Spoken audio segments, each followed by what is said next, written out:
ได้หรอวะได้ปะปกติมันจะขึ้นหรอปะฮัลโหลฮัลโหลทดสอบเสียงหน่อยเขาหน่อยเป็นจะได้โอเคบ่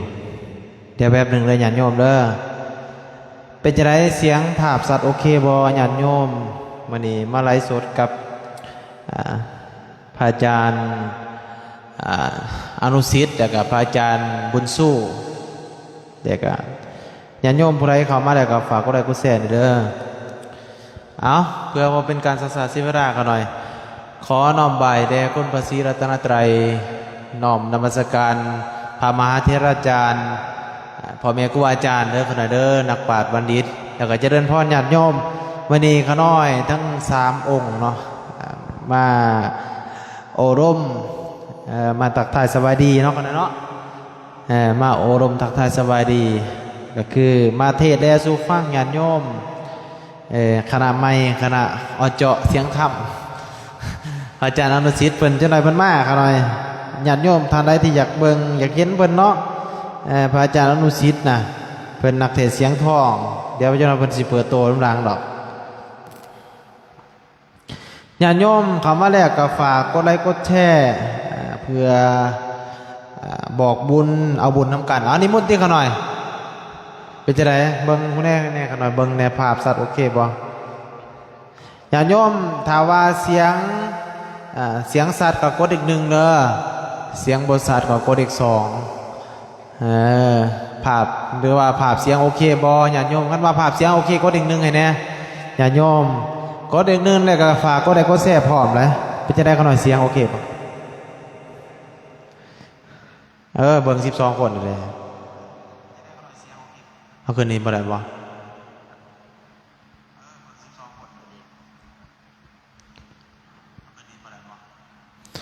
เอา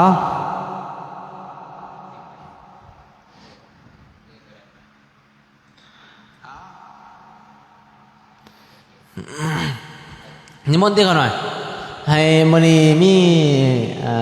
ครูอาจารย์เพิ่นมาเด่นนำเนาะพระอาจารย์อนุสิทธิ์แล้วคนนั้นเนาะนมัสการให้เขาหน่อยเด้อนมัสการเขาหน่อยพระอาจารย์มุสูมื้อนี้สิให้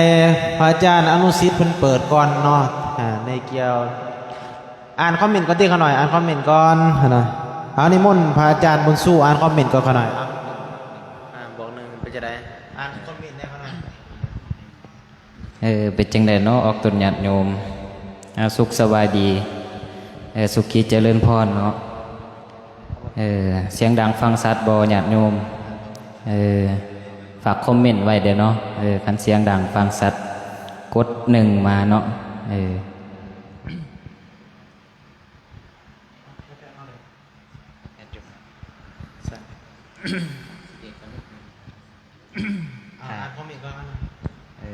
ฝากญาติโยมเขากดไลค์กดแชร์นะจักหน่อยก่อนเนาะฝากกดไลค์กดแชร์เด้อออกตุนญาติโยมเนาะอาสาถูกไม่ออกเขียวเนาะฝากกดไลค์กดแชร์แน่ได้บุญได้กุศลเนาะเป็นถามมาพระอาจารย์บุญซานะเป็นยังค่าเบี้ยว่าฉันบอกเลยกันนะญาติโยมที่ว่ารอฟังเสียงเทศแลพระอาจารย์บุญซาเพิ่นบ่ไหลน้ำเด้อมื้อนี้เนาะกันนะเนาะเนื่องจากว่าเพิ่นมีเบียกนิดนึงเนาะกันนะเนาะก็เลยติดธุระนิดนึงก็ได้บ่ได้ไลฟ์สดนำก็ต้องขอโทษขออภัยน้ำญาติโยมแล้วมื้อนี้เนาะจะได้ฟังเสียงจากพระอาจารย์อนุสิทธิ์แทนเนาะพระอาจารย์อนุสิทธิ์เดี๋ยวขอหน่อยอ่านคอมเมนต์ก่อนอาจารย์ครั้งหนึ่งเนาะอาจารย์เนาะจังเฮาโอร่มทักทายสวัสดีญาติโยมก่อนจังหน่อยจังคอยเข่าเขาหน่อยเพราะเจ้าหน่อยว่าเปิดมาก็สิเข่าด้วยมันก็สิบ่ฮู้เรื่องนะขน่อยติดต่อนิมนต์เนาะกันเนาะเบอร์โทรเท่าใดขน่อย9เท่าใด9806775เด้อเป็นงานเทศแลพระเวทเนาะกันเนาะพระทั้งเฟซพระอาจารย์บุญษาก็ได้ติดต่อไปหาทั้งเฟซพระอาจารย์บุญษาเพชรจำปาก็ได้เนาะซึ่งเป็นคณะเนาะซึ่งเป็นคณะเป็นหมู่หั่นแหละก็คือพาลูกพาหลานพานักเทศใหม่เนาะกันเนาะกระพึงบารมีพ่อแม่ครูอาจารย์แล้วสำหรับ ญาติโยมท่านใดที่เขามาหับส้มแล้วก็ฝากกดไลค์กดแชร์เพื่อเป็นบุญเป็นกุศลให้ทางญาติโยมนำเนาะที่ว่าแช่ไปแล้วก็ฝากแช่ไปต่อนะเพื่อให้ญาติโยมได้ร่วมบุญนำก็คือความบุญฟังเนาะเนาะอนุโมทนาบุญนำไม่ออกไม่ออกเขียวคนเย็นซ่าโอ้สื่อ ไม่ออกเขียวคนเย็นซ่าสาธุสาธุสาธุอยู่ดีไม่แห้งอนุโมทนาบุญนำเด้อฝากก็ได้ก็แช่แน่แล้วก็ไม่ออกสมโมเจริญพรสาธุเด้ออนุโมทนาบุญหลายๆไม่ออกซื้อเฟียสวัสันมันจนมาซะอนุโมทนาบุญน้ำเด้อที่เขามาหาบส้มแต่ก็ไม่ออกนวลตาโมทนาหัวบุญน้ำกันได้หลายแล้วก็ไม่ออกซุกไม่ออกซุกหรือพอออกซุกนี่ก็ต้องขออภัยน้ำหยัดโยมเอาต่อไปเพื่อว่าเป็นการศึกษาเสียเวลานิมนต์ทั้งพระอาจารย์อนุสิทธิ์เทศแลก่อนกันที่หนึ่งเขาหน่อยบ่ฮู้จะสิเป็นกันหยังแต่ว่าก็กราบรัตนานิมนต์เด้อคนเด้อนิมนต์เขาหน่อยโดยสาธุนำพระอาจารย์คำไว้เขาเลยหาขอโอกาสขออนุญาตบาดคำนำญาตินำโยมเด้อนำพ่อแม่ครูบาอาจารย์นำผู้ที่เขามาเบิ่งเนาะข้าน้อยก็หาก็แอบไม่เพิกไม่เด้อถ้าวิพาทประกันใดก็ขอโทษขออภัยนำเด้อเอาเพื่อบ่เป็นการศึกษาเสียเวลาข้าน้อยจะได้เป็นองค์ทำอิทธิวาเทศก่อนในการเทศกับสิเทศสุฟังในลำมหาเวทนี่เนาะเพราะว่าช่วงนี้ก็เป็นเทศกาลบุญพระเวทเนาะขนาดเนาะ เอาตีข้องไอ้เนี่ย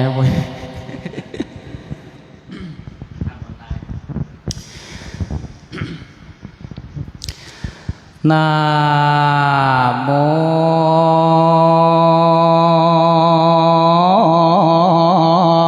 ตัสสะ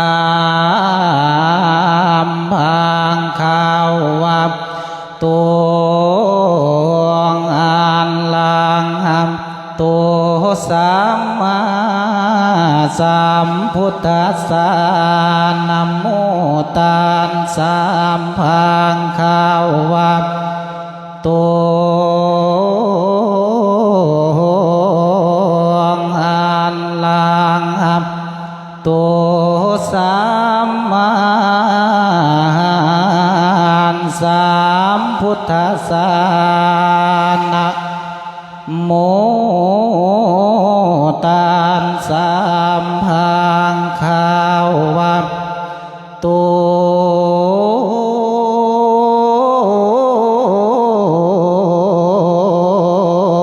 อะระหะโตสัมมา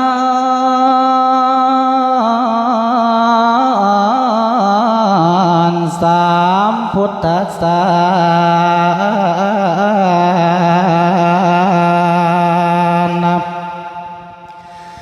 บัดนี้พอเตตังนะโมแล้วนะ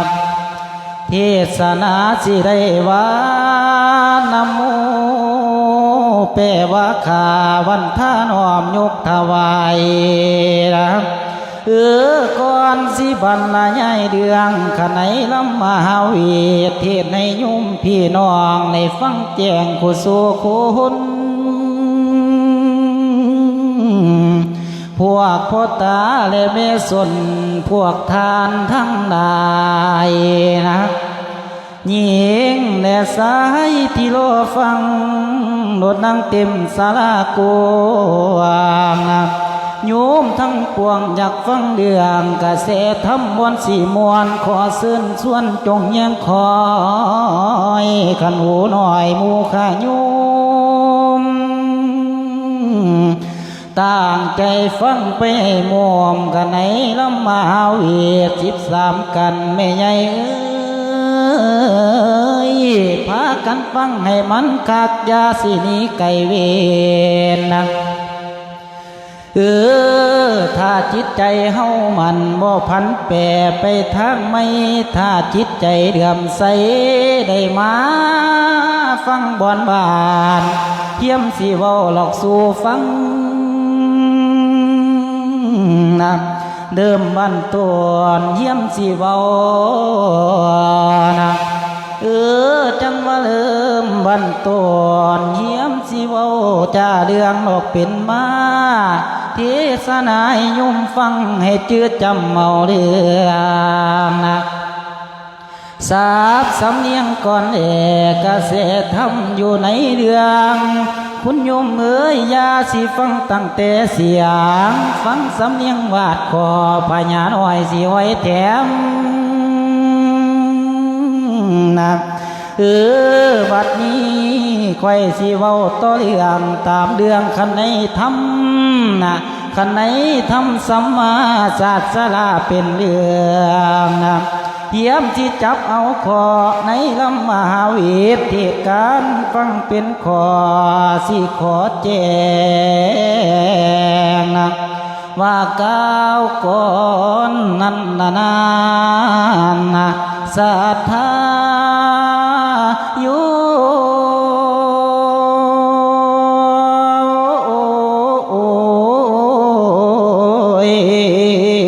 นอ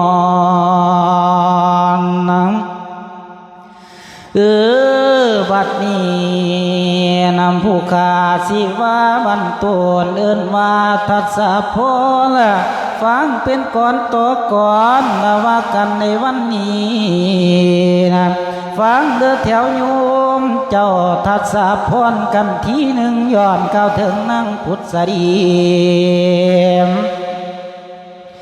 หนาวอยู่ถึงสันฟ้าเป็นเมียเงาทานไปเย็นนะทุกอย่างตลอดเสียนสนุกยิ่งเหลือวิสัยทางสนมนั่งในเหมือนคือกองลาดเนาวิมานหอกวงกองปากคุ้มใส่ซื่น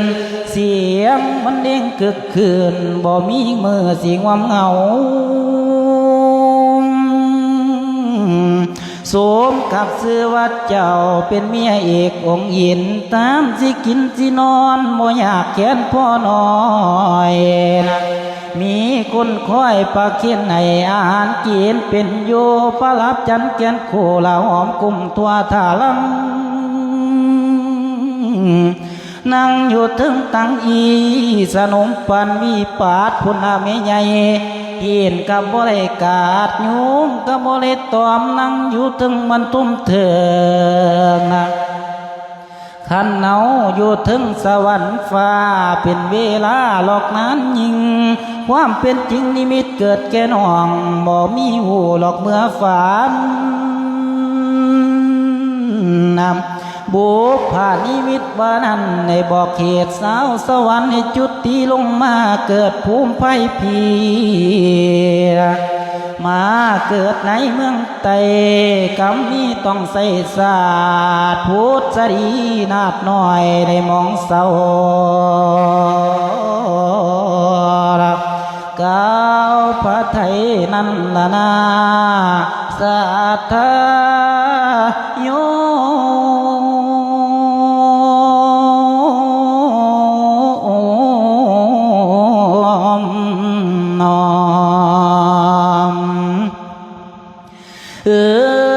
ขาวขังนานยินที่ลาดไทยจึงจะต่อเมียหากหลอกยุ่มเอ้ยเป็นจังไรนางเอ้ยจึงคอยท้อละมันกานักข้าวนั้นพุทธดีไทยจึงวันวงภาพีนางสิได้จากนี้ลงไปเกิดที่ไต่ขันในพื้นมนุษย์คนนักนี้กะนี้บ่พ้นพอนี้มิตรมันสังหรณ์คิดอาวรเมืองสวรรค์บ่ห่างไกลเลยเวียนกะจักว่าเวียนอีหยังของนับจักว่าเวียนอีหยังของในน้ำมาหนาวจองพระอินทราเว้าต้นห้องอีนางลาหน้าตาแพงนับสุขและทุกข์บ่เหือดแทงซื้อว่าเมืองสวรรค์นั่งเอ้ยข้าวเมื่อกำนำท่านอีกนี้บ่มีใดนะเข้าเมื่อกำนำใส่มันกันอ่านแสนโศกโลกมันบ่เที่ยงมันละคือลามดังนิพพานเลือซื้อว่าสงสารนี้หากเวียนตายเวียนเกินไปผู้นี้บ่พ้นหนักเบื้องพ่ออยู่บ่เศร้า บ่ว่าข่อยและเจ้านะบ่ว่าข่อยและเจ้าจำสิพาดพ้อยหนีไปตามกรรมตามเวรก่อนละเลือคุณน้องนะเวรน้ำปองกำน้ำใส่มันจำใจสิได้ห่างเจ้าก็บ่อยากห่างข่อยก็บ่อยากคือสิได้หลอกห่างกันนะพรที่นางประสงค์นั้นจงขอพี่เติดคนนี้พี่สิปุนแปลงตกแต่งแปลงประพันธ์ให้เขานั้นพุทธสรีไทยจึงขอพรจากพี่ท่านสิไก่อีดีน้องขอพรจากอาย10 ข้อนะจงประทานนั่นละนามนะสาธานโย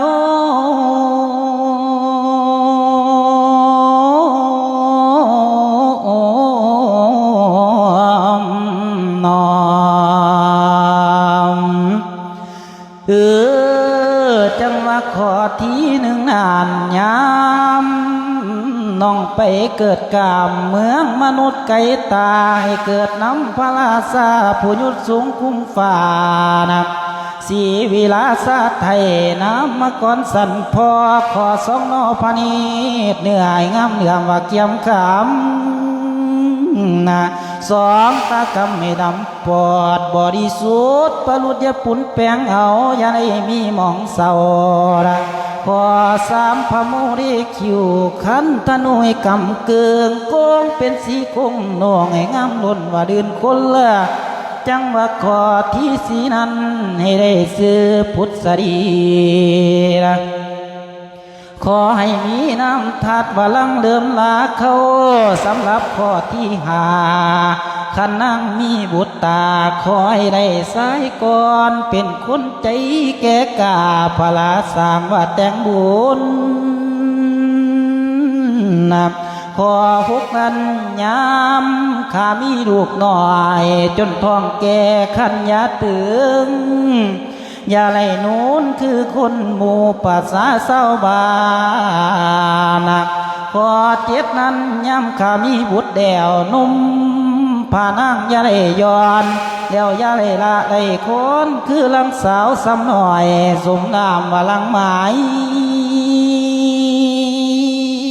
ลับขอ8นั้นอันว่ากีสาสินในดำดีคือเก่าเปรียบลำเท่าอยู่น้ำอย่ามีแห้งแต่ยังไรนะขอให้พระพีไทยจงประสาทพรทิพย์ขอเก่านั้นขอให้กาญานางพองใสเสมอลำขอ10นั้นนะจังว่าขอ10นั้นยามเมื่อไว้สละเท่า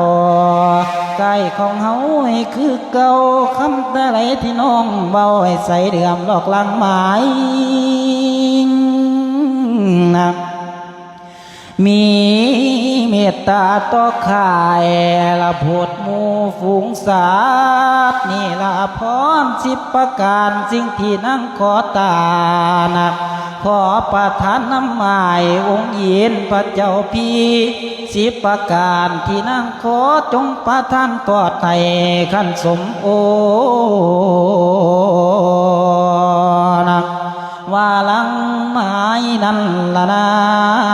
มพี่พระโอ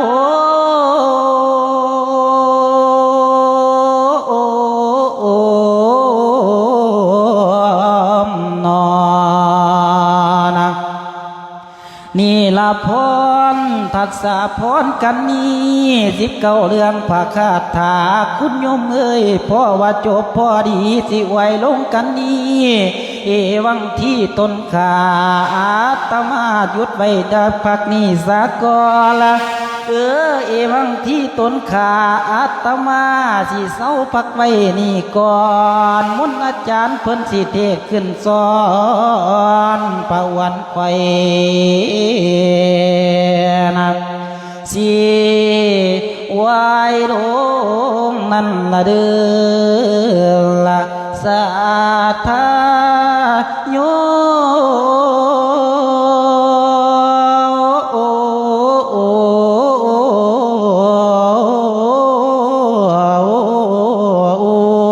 โ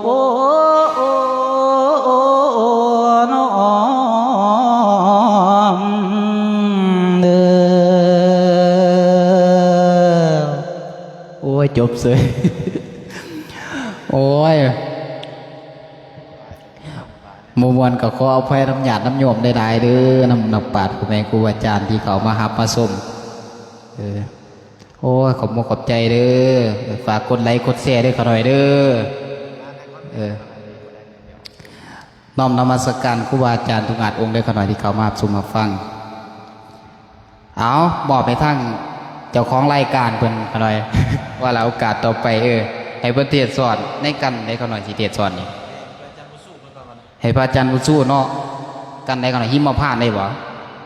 โดยให้มันต่อสอนกันเนาะขอหน่อยเนาะโดยเอากันได้ก็แล้วแต่พระอาจารย์ให้พระอาจารย์คำไว้เพิ่นโอเพิ่นล่มเบาปากโซโอล่มน้ำออกตนญาติโยมที่เขามานี่เด้อฝากกดไลค์กดแชร์เนาะขอหน่อยเนาะ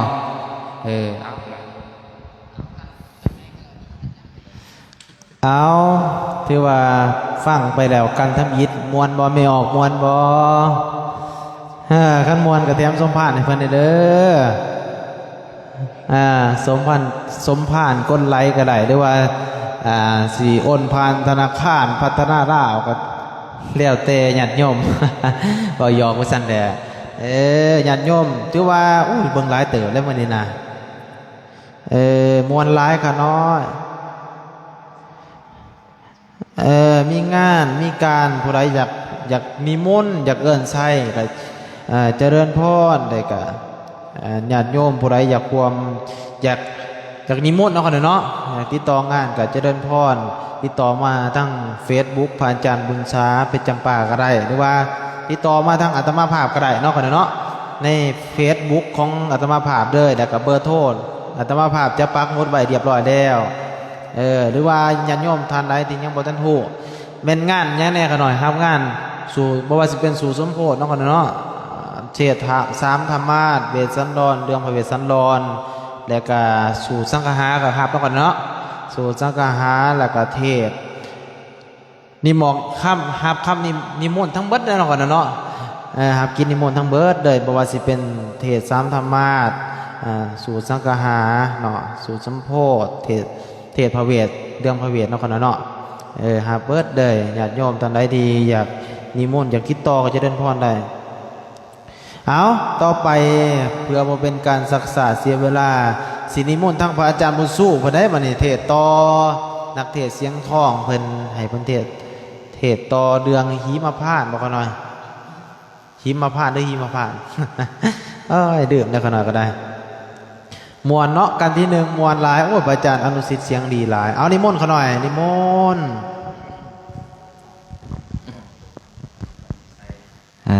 สุขีเจริญพรเนาะออกตนญาติโยม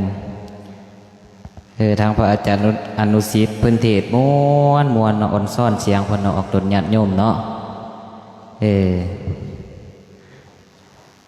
เสียงเพิ่นมวนหลายเนาะโยมพ่อโยมแม่เนาะเอาต่อไปเพื่อเป็นการรอซาสักษะเทวลาเนาะกสิได้โตเทศโตเนาะกันวรรณประเวทมี57ประคาถาเนาะ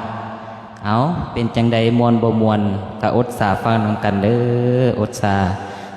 กินคิงต่างคาเนาะ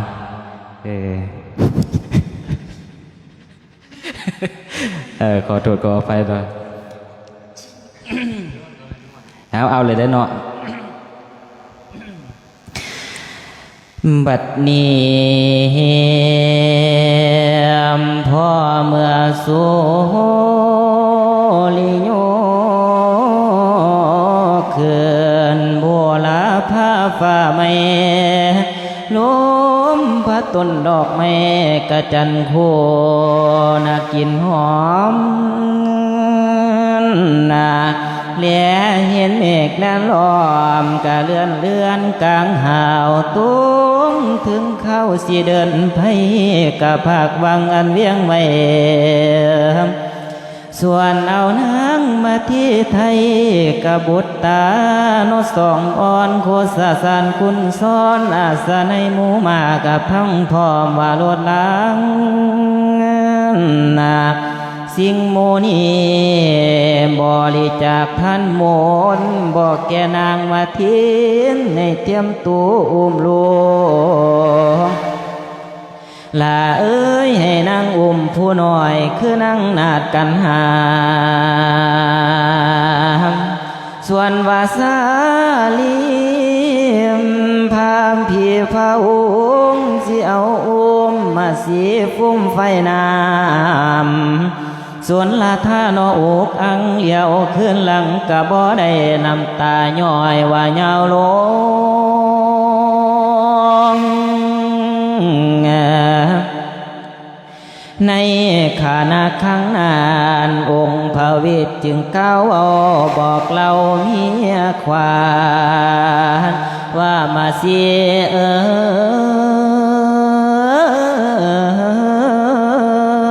เจ้าจงโอสาเดือนอย่าได้เพิ่นทางเลี้ยวสิต้อยตำตีนตองเสือว่าเที่ยวในห้องสงสารปากกะแยงนางเอ้ยว่าปุนเป็นผู้แทงปรารถนาบ่ได้อะไรห้องลาสวังแต่ก่อนเอาอยู่ยังเสวยลาดเป็นกษั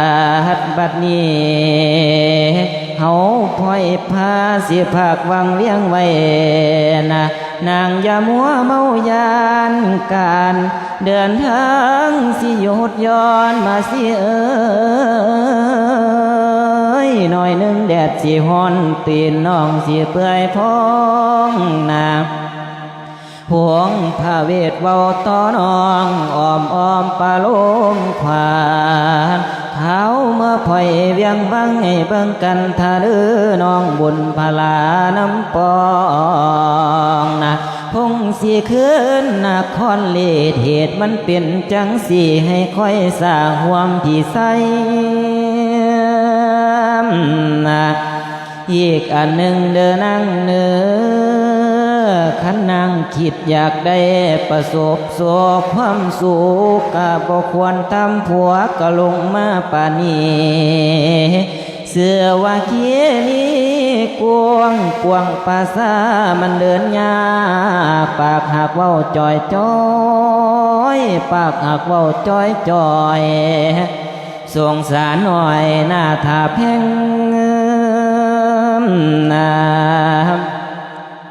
ขาวข้างนั้นเป็นละดูแรงป่าไม้ปงสีดงแดงยุ่มเอ้ยได้ยินแมงเล่ไล่จักกะจันแมงงัวได้ยินเขาขันพาเสียงห้องมีวอนยินสะอ่อนห่ำให้มาสีไทยนั่นมนมองเดือนสีฟ้าหำห้องกะลมพัดสายเขาพัดตามเงาสาขาสวบประเดียวเลยง่ายกายไปแล้วเหลียวขึ้นมุดจุ่มกุมเห็นแต่ฟ้าหอมกุมทั่วตาลังนาเลื่อนยายหน้าผ้าผากมีโคและยิ้มประพัดตัวสูงขาดระวังทั้งหน้าเข้าสวรรค์นาคีลีคามน้ำคลองก่อแข็งแดดแห่งเผาคูนแหงลากระดูหน้าวาลาเรือสองอ่อนอ่อยอ่อนเอวกินโผนั่งกันหาหิวนมเสียวกินทั้งจูหน้าอีดูสองหน่อยวอนเว้ากับแม่ฝนเฟืองไฟและมากว่ากะแล่แล้วเอวเอาขาวนั้นเทพทนเจ้าก็ยอมโยดบันดาลมาสีเกี่ยวเป่าพูนหาประทานทั้งปนคำมานอนในดาวที่หนาวเลยบ่อุ่นเอาหัวมุนทอนไม่แผ่นผ้าแผ่นปูนเดิกมานำหมอกย้อยหัวห้ำบนใบตองส่องกุมารพ้อยคล้องแม่มาสีเคียงขา ได้ยินเสียงเสือสร้างอยู่กลางไผ่ดอกในป่าองค์ลาซาพระเวทเท้าบ่มียานย้อนไผนะพอว่ามีเทพทนไทยมาพิทักษ์องค์กษัตริย์ชื่อว่าป่วยไผสังกะบ่มีมาไกลพออุทัยแสงขึ้นบัวละผ้าฝ่าไม่อาทิตย์ใสแจ่มขอบฟ้ามาแล้วกะเราเดือมนาเลื่อยเราข้ามแม่น้ำใส่หนึ่งสนละทางสื่อกติมาลากะบ่มีนกคำหอนเถืองนครหลวงกวงนครใส่เจตตลาดเถืองเจตุกแม่น้ำก็เลยได้ว่าพังเศร้านาตัวพ่อเท่าสาโบกคารณี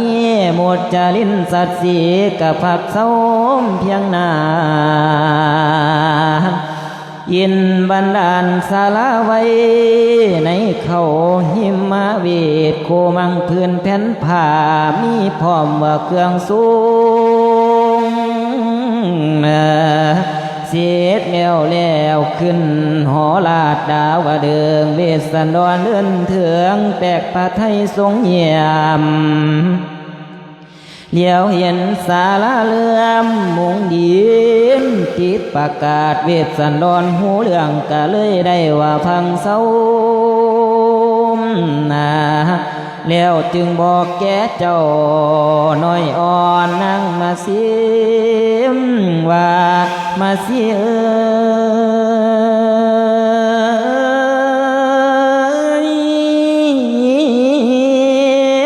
ต่อแต่นี้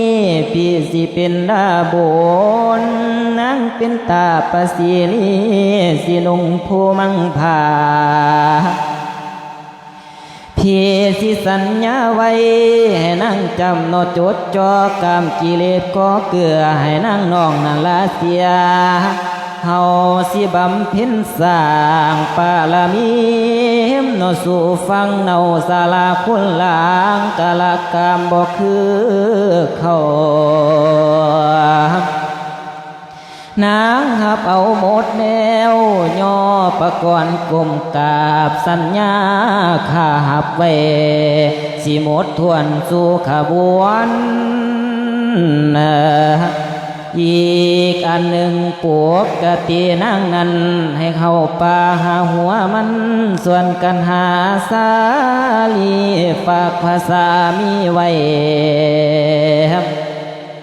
ไปในไผ่ดวงดาวตะวันแดงให้กับดาวนางเอ้ยอุปธรรมทนเท้าอย่ามีให้ว่าฝืดเครื่องนะ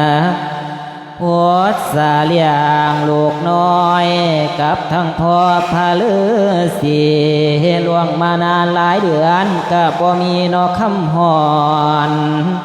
นับได้7 เดือนคอนแต่แหมไผ่ภาคทินโอสกินมากแม่ต่างเข้าอายุไผ่นะกันนิยุดพักไว้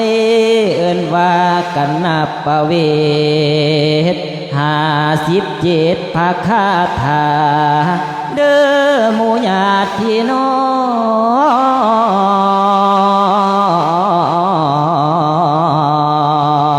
งศรัทธาเจ้าสิไหว้หลวงก่อนหน้าสานพายุ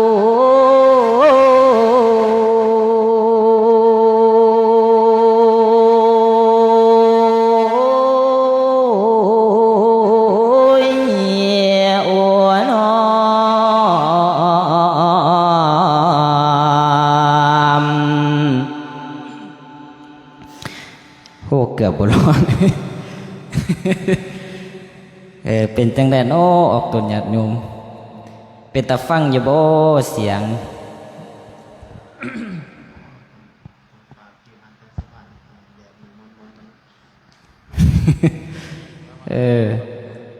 อันนี้มุนต่อเลยเด้อ เป็นจังไรไม่ออกเสียงมวนบ่องค์ที่สองพระอาจารย์บุญสู้เด้ออยู่วัดยังขะหน่อยบัดด่านคำทั้งฟังเบื้องซ้ายมือนี่พระอาจารย์อนุสิทธิ์ขะหน่อยอยู่วัดองค์ตื้อมหาวิหารนะขะเนาะโดยโอ้เพิ่นเสียงดีขนาดทั้งสององค์เพิ่นมีแต่ผู้เสียงดีๆมื้อนี้มาเทศน์ให้ญาติโยมได้ฟังก็สิไลฟ์แบบนี้ตลอดเนาะขะเนาะก็สิประมาณมีโอกาสก็สิมาไลฟ์เพิ่นบางเทศน์เพิ่นเพราะว่าอาจารย์อนุสิทธิ์นี่งานหลายบ่ค่อยได้อยู่แล้วอาจารย์บุญสู้ก็งานหลายกันเนาะช่วงนี้ก็บ่ค่อยได้อยู่ญาติโยมล้วนๆก็สิได้เห็นเพิ่นเทื่อนึงเนาะในกันสุดท้ายอาตมาภาพสิเทศน์สู่ฟังเป็นการมาที่เนาะช่วงนี้ก็เป็นช่วงฤดูกาลบุญพระเวทเนาะกันเนาะเกี่ยวกับพระเวสสันดรเพิ่นเทศน์ไปเรียบร้อยแล้วในกันทัศพรกันเดิมเพิ่นว่าไผจะหากตกถึกได้การสื่อทัศพรกล่าวในตอนพุทธดีลงมาเกิดมาถือเอากำเนิดในโลกาหน้าหาปรารถนาเป็นแม่พระเจ้าบุญสาดังแต่เขานำอยู่สวยสู้ไผหากไหวจับดูก็หากดีเด้อหญิงในเพิ่นว่าได้10พรทิพย์10ประการเนาะค่ะเนาะขอพรจากพระอินทร์แล้วก็ลงไปจุดที่เกิดในโลกมนุษย์ในกันที่3ที่4บอกกันหน่อยวันนภเวทตอนนั่งตอนนี้ก็หน่อยตอนเดินไพ่เดินป่ากำลังสีเข่าป่ากำลังสีเข่าป่าไปบำเพ็ญบุญบำสางปารมีสางคุณงามความดีนะครับหน่อยในการวันนภเวทของพระอาจารย์บุญสู้มันเทศไปเรียบร้อยแล้วมาฟังกันมาที่กันหนึ่งตอนนั่งมาที่ตกสะเพอก็สีเลื่อนไปนิดนึงเนาะเพราะว่าช่วงนี้แอบเดินกับบ่ค่อยได้เทศแล้วคนเนาะขนอยกระเทียดบ่ค่อยเป็นนะแอบเลื่อนไปซื้อแล้วก็สิลองเทศสู่ฟังเบิ่งมันสิเป็นแนวไหนในกันหนึ่งก็หน่อย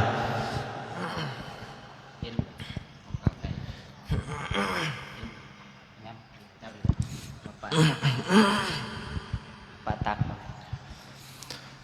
ย่างปานลันตังลัญญามาหาปานทาวิงอุนนันเทตาวาหามานาสาปิญาภูเตโสตินีโสญาวาพมมาโลกาเฮกาโลกาลังสาสังอาโหจิสัทธาโบ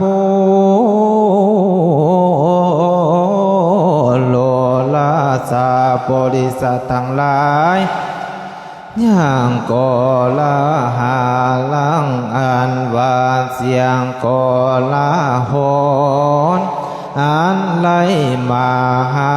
ปันทาวิงอันยังแผ่เห็นดวนทั้งพ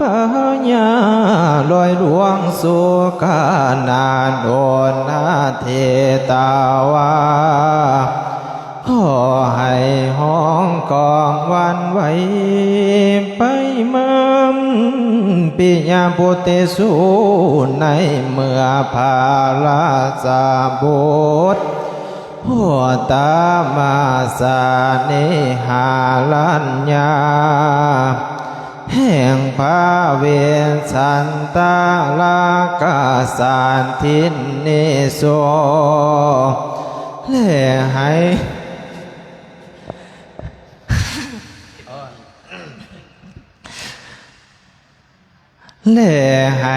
แล้วแก่สิ้นนาภามทางก็ลาล้างงานว่ายังเนาะเดี๋ยวว่าแม่ว่าทางก็ลาหาล้างงานว่าเสียงก็ลาคนอันนะอันนั้นเอกาโลกาหาลังสานต่างเกิดเป็นกอลาหนอันหนึ่งอันเดียวบอกขาดมีเสียงคนสาลาดห้องเวหายาวาพมมาโล กาตาบต่อเท่าหอดหากาเนธาพมมาอาโหสีก็มีมากเหียงนักนามบัดเน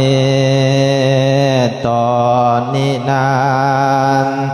ก้าวถึงนางมาที่ฝ่ายไพน้ำป่าไม้ใหญ่ขันตะวินคำข่ายพานั่งนองสิเต้าคืนพอ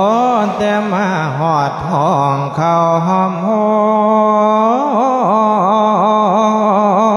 มบอนเป็นหอมพอแต่มาหอดห้องเขาหน่อยแปลกะใจรวยวัดที่วาลาลาวนั้นเป็นกายกับพินดิดเด็ดกากะทำให้เจ้าสูดซึมตอนหนึ่งทำตนให้แปลงเป็นเสือโคงขยงแดงเต้นกะตันไว้เจ้าปองทางตอนหนึ่งแปลงเป็นเสือเหลืองโตขนาดโพดพันเต้นกะตันไว้เจ้าปองทางตอนหนึ่งแปลงเป็นเสือลาสาสีสัดใหญ่จังว่าตันปองไว้ทางหน้าเจ้าหอมผ้าอ่านว่ากันลายาน้อย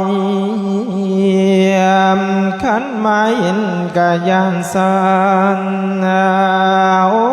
ยขิงสวรรค์แข็งกาลายังบ่ปีนโอ้ยน้อยนอม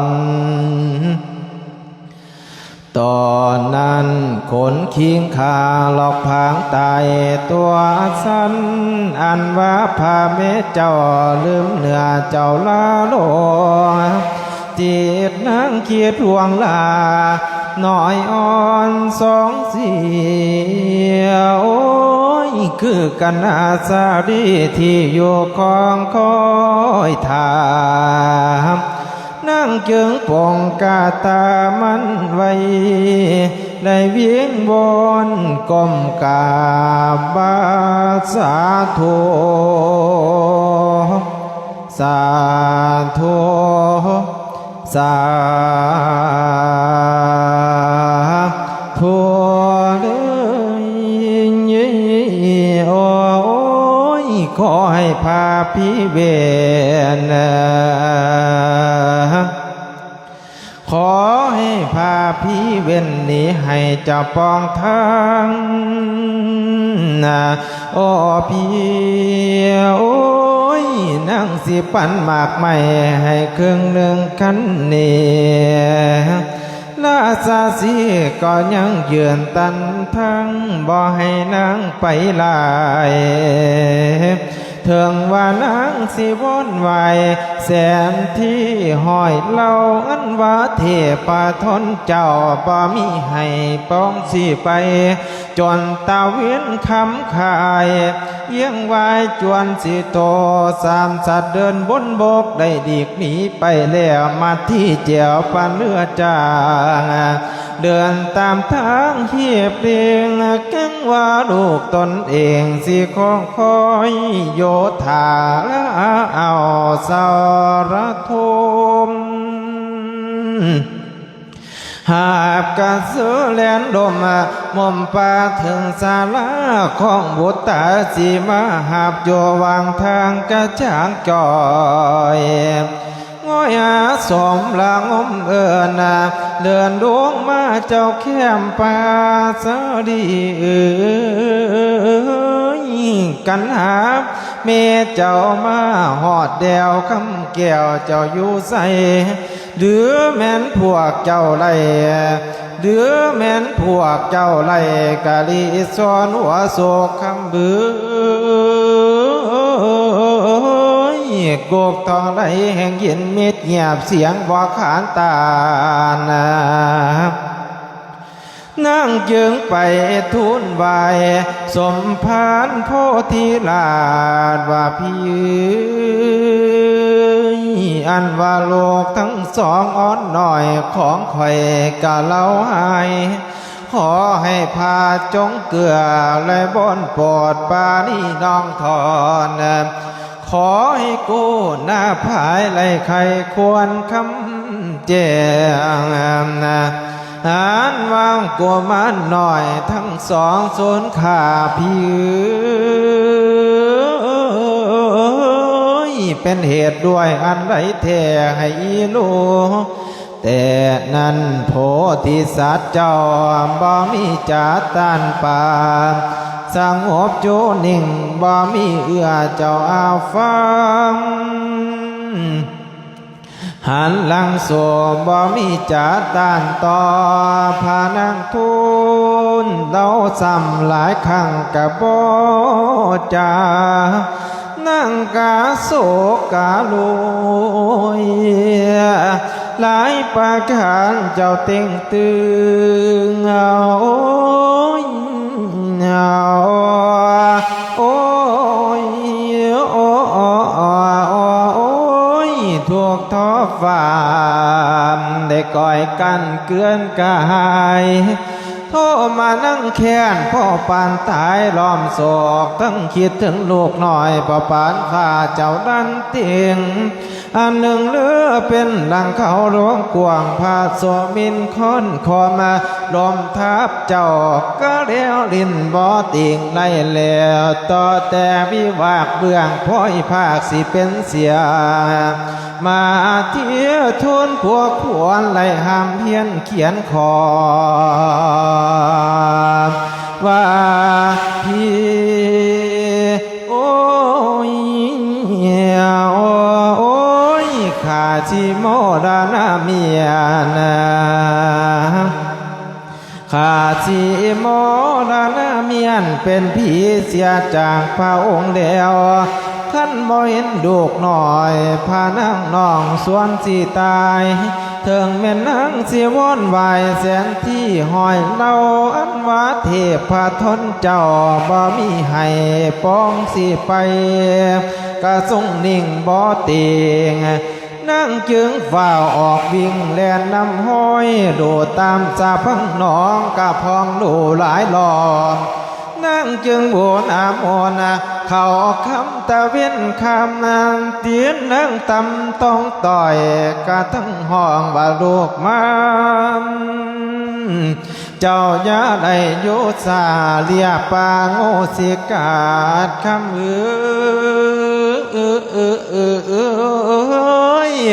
มากินเฟืองไฟหวานลอยมาแก้วย้ำแดงแม่และแปลงปิดควรขั้นหน่วยไหลสมควรเดือกไว้ทาลูกอ่อนมันนี่อ่อนแม่ล่างแล้วมากแก้วสมเมปาดหัวว่ากันหาแม่นี่โอ้ยเอิ้นคำใดกาเลยเม็ดอิงเตียง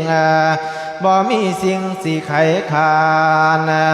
บ่เห็นสองกูมันผัดแดนดงในน้ำ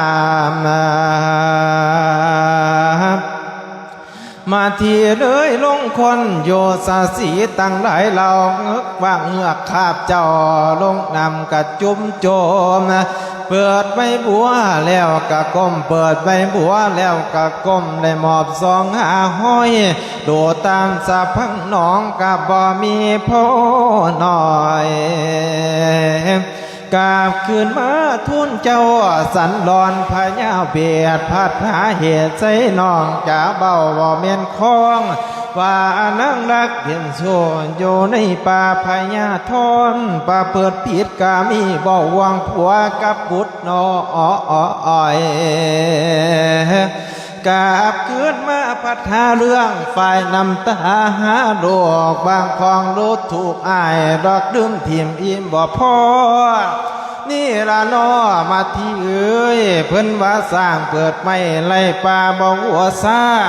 ป่าหากมีไก่วังกว่าสาวขาวนามนะครับโหงาไก่วังกว้างไปลงต้มบวกกล้วยแซ่วังใสมีบ่อแท่ไปลงน้ำแต่บวกต้มเจ้าหากคือตีไข่สิถามกินแกงไก่ไข่บ่เจ็บปวดเนื้อไปสิวหอมปัวขั้นแม่นหาผัวไอมาที่นั่งคนไม่ไข่ของนั่งคือสิมิดอ้อยจอยรถคือสิมิดอ้อยจอ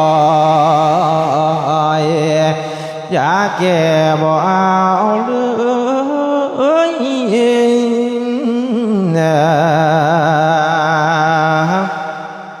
พระเวทว่าเท่านั้นก็เสยโยบ่มีจามาเทียเวทนาอุกดังสิติอกมอยว่าเพียโอ้ยโอ้ยสั่งมาทำเบี้ยนคอยหากระบวนหลายเดือนแทนโออายนับแต่ใดจากเมืองหวังพึ่งผ่าเผาผู้ผัวแก้วแต่ผู้เดียวหาว่านังโลภเปียมั่วเมิดกามาคุณถ้าหากเป็นคำจริงจึงคอยฟันข้อเมียนั่งหากมาเพี้ยนเดียงนั่งหากมาเพี้ยนเดียงพระองค์ทำทั้งหลวงถ้าทำบ่ถือตองเสินถอนจงประหารสิเอาหัวห้องไม่ย่อมหับผิดสารภาพขันนั่งทำถือตองพานางนอจงจะดึง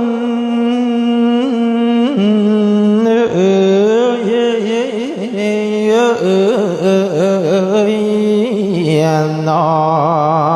มว่า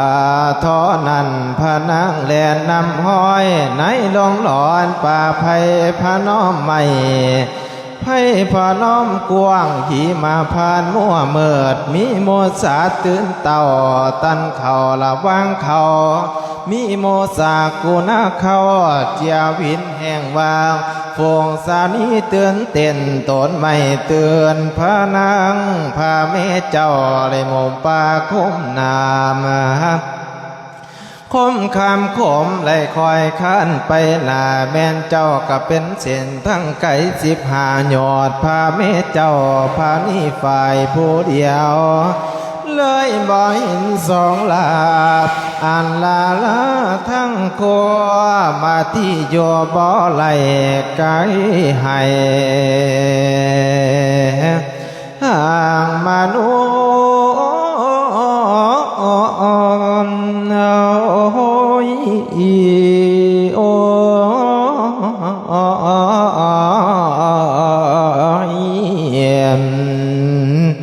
โอ้ยซุ่มเจ้าผู้ผัวหลอกว่าแม่นี่เอ้ยจังว่าตนตีตนต้องติงมันแก้วเนี้ยวไหล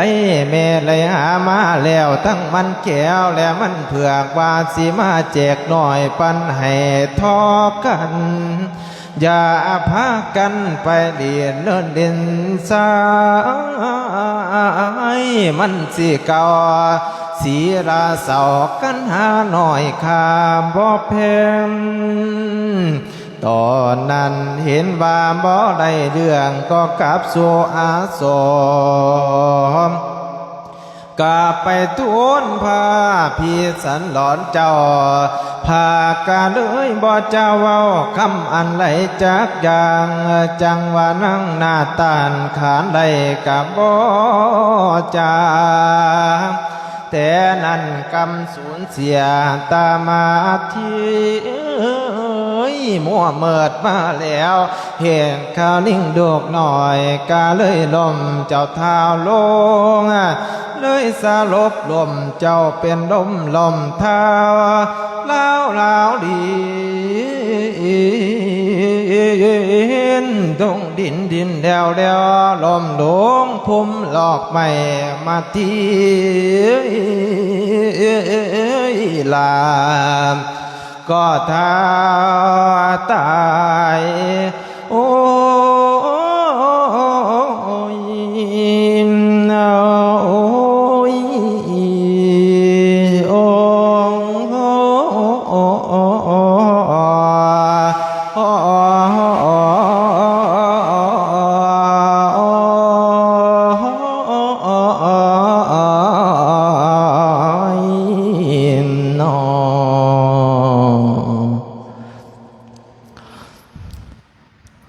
เกี่ยวประจบเอาญาติโยมโอ้ยออกเบิดแล้วประจักษ์เป็นจังไดญาติโยมถือว่าจบไปแล้ว3กันเนาะ3องค์มื้อนี้มีทั้งพระอาจารย์บุญสู้แล้วก็พระอาจารย์อนุสิทธิ์เนาะอาตมาภาพเองเอาต่อไป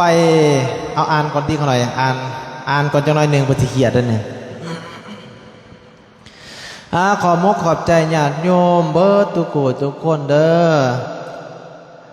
ที่เขามาหับชมหับฟังเนาะตั้งแต่ต้นเนาะคนเนาะตั้งแต่ต้นจนจบเลยมื้อนี้อาตมาภาพก็อวยพรให้ญาติให้โยมอยู่ดีมีแห่งเด้อที่เขามาหับชมเอานิมนต์ต่อไปนิมนต์พระอาจารย์อนุสิทธิ์แลอวยพรให้ญาติให้โยมเดี๋ยวก็สิปิดไลฟ์นี่ก็จะเป็นการไลฟ์ครั้งแรกเนาะคนเนาะทดลองซื้อเนาะคนเนาะทดลองซื้อบัดนี้ก็สิมาไลฟ์ตลอดอยู่ญาติโยมมาไลฟ์ตลอดอยู่มาไลฟ์ให้ฟังตลอดเนาะคนเนาะเพราะว่าคือว่าเนี่ยอยู่คนละวัดเพิ่นก็อยู่วัดไกลแน่แต่นี่ไปจักกิโลคั่นน่ะ12 กิโลครับได้12 กิโลพระอาจารย์อนุสิทธิ์ก็มาไกลเติบเนาะ3สิได้มาพอกันหมุนดินมาพอกันเอาต่อไปนิมนต์พระอาจารย์อนุสิทธิ์ก็หน่อยอวยพรให้เพิ่นเทศอวยพรให้ญาติให้โยมก็หน่อยนิมนต์ก็หน่อย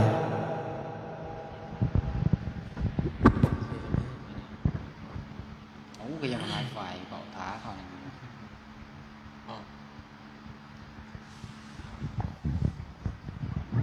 เอาพอไม่ออกเพิ่นออกเบิดตัวจัก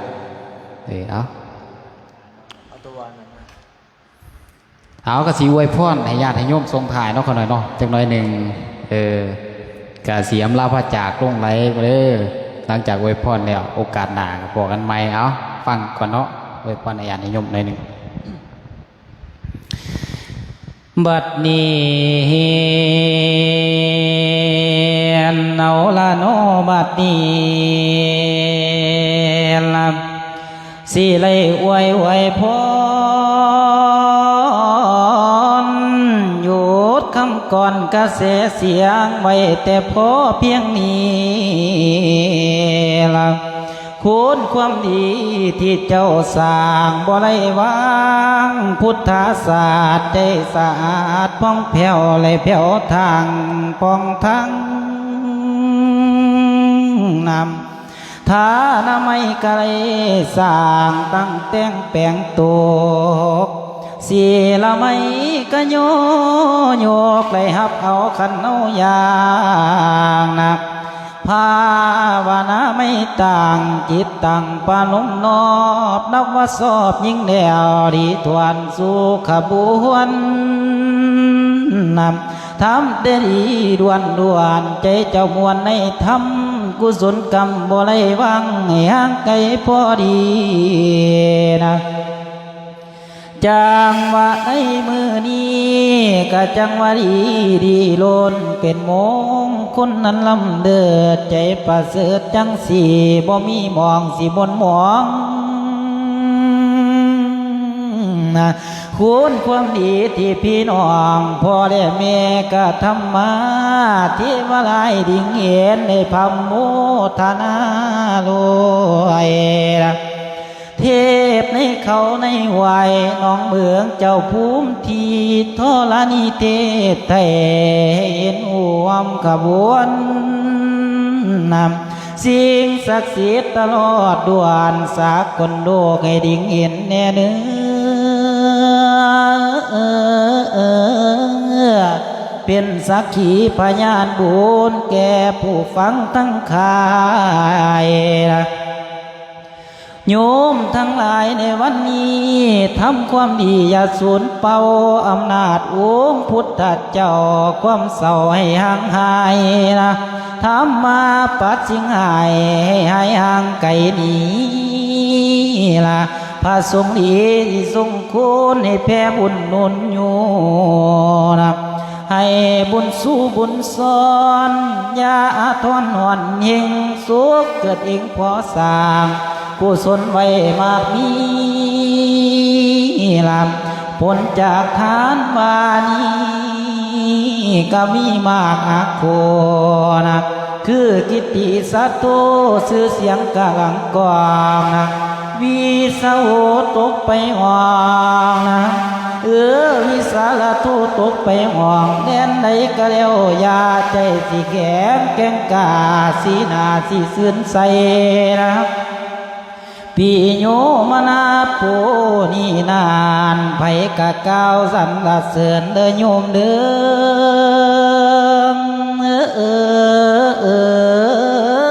อดีเหลือเกินคนย่อนับดีเหลือเกินคนย่อถึกใจถูกเข้าข้างอาสมุจิตังบ่ลงตายไว้บุญคิดถึงบุญที่ก็ไว้ใจสิตามต่อพลังนำสุขกติงขึ้นสันฟ้าบัดดาโลกไก่หนีอานิสงส์ท่านมีลังแถลงแจงไว้นะขอให้โยมเฮาไล่สมใจเจ้านึกอ่านนะผลของศีลกสิตาในฟังไว้บอนสิจังนำสิได้ไปอยู่สันฟ้าก็เพราะว่าคุณศีลเด้อโยมเด้อล่ะ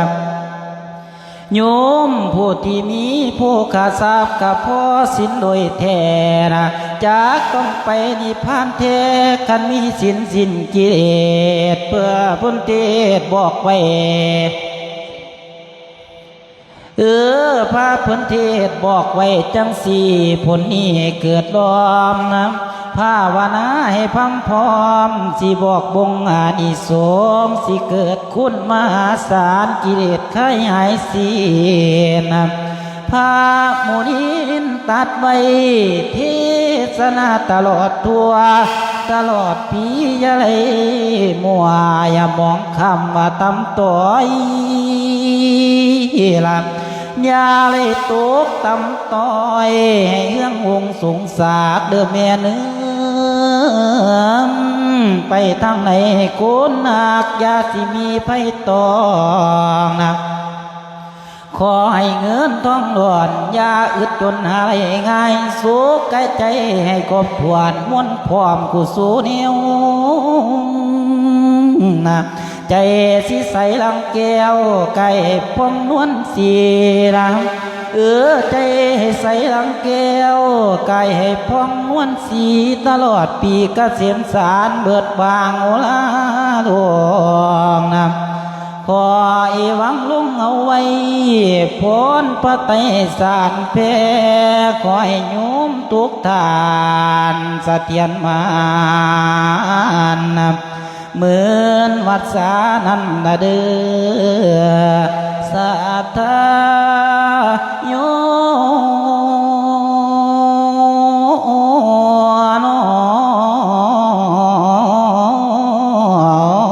นเดือนะก่อนสิปงทอนี้สิถึงทีนิติตารักขอขอบใจศรัทธาโมขาโยมผู้ฟังเดืองจบสำเนียงบทสอนสิแถมพรอยู่ทรงสมประสงค์ทุกข้อเสถียรมันให้อยู่ยืนจังว่าอายุวัฏโกชีวิตโยมไม่ลาบเดือนมีอายุยืนนานทานวัฏโกทานสารสมบัติอย่าขาดแคลนให้มีมากนะ สีดียังคงมานมงคนนั้นลำคายาสวัสดิ์โกโยดเกิดนี้แก่ทานคุ้มฝากเกียรติกระจรน้ำพาลังไหลบ่เลือดหอน้ำพลวัตตะโกพลังไหลบ่เลือดหอนปลุดดังไฟสารเด้อแม่เนื้อเด้อพอเด้อนะวันนวัตตะโกสีสันปานเทวาเทพลาเปียงปานะสุขวัตตะโกกเสียมสันเดิงลาสุขอุลาบันเบิกบ่ละบวนกบทวนควรสิเอิ้นเจ้าสังลาโยมผู้ใจแก่กาขอลาก่อนสวัสดีโซเขามีตั้งเจอกันแต่ละวันมือนานะนิทิตาสิลงไว้เอวังที่ไว้นี่ก่อนนะสิได้เศร้าพักพรก่อนละเด้อพี่น้องพระวันขานะสิไว้ลงสิไว้ลงสิไว้ลง